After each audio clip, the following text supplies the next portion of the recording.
Shalom saudara, saya percaya dimanapun saudara berada, kasih anugerah Tuhan senantiasa bersama kita semua. Pernahkah saudara mendengar pernyataan nama baik itu perlu dijaga sampai mati? Ternyata firman Tuhan juga mendukung hal tersebut. Amsal 22 ayat 1 menuliskan, nama baik lebih berharga daripada kekayaan besar, dikasihi orang lebih baik daripada perak dan emas. Dalam edisi Voice of Pentecost kali ini, kita akan membahas mengenai The Truth, personal branding. Apa yang ada di pikiran kita ketika mendengar nama Daniel? Gua singa, seorang yang tidak kompromi terhadap dosa. Bagaimana dengan Daud? Orang mengingat Daud sebagai Raja Israel, seorang yang dekat dengan Tuhan, atau dosanya terhadap Batsheba. Ketika kita dapat mengingat suatu perbuatan atau sikap seseorang, bisa diartikan bahwa orang tersebut sudah memiliki personal branding. Personal branding adalah proses pembentukan persepsi masyarakat terhadap citra yang ditampilkan seseorang secara konsisten dan terus-menerus, meliputi kepribadian, kemampuan, dan nilai dirinya.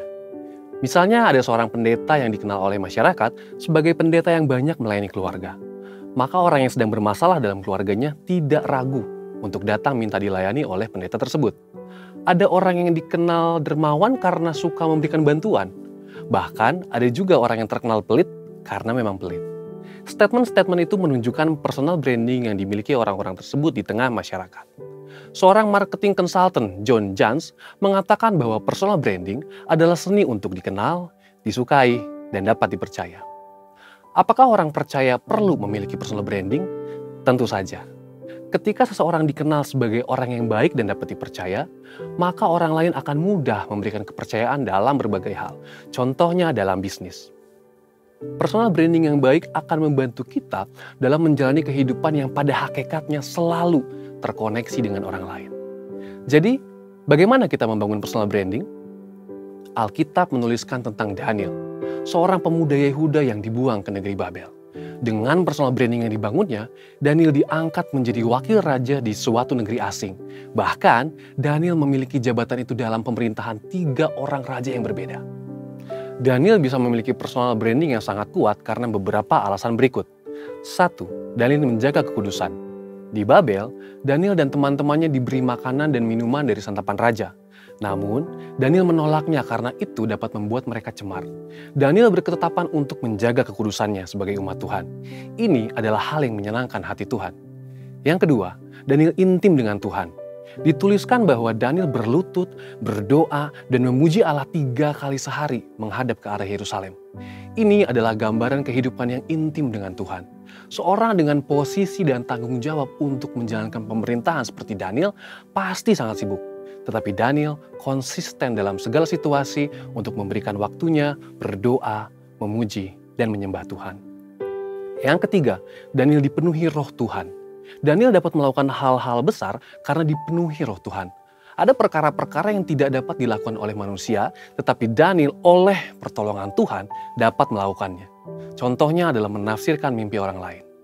Dalam prakteknya, saat ini salah satu cara termudah dan paling efektif untuk membangun personal branding adalah melalui media sosial.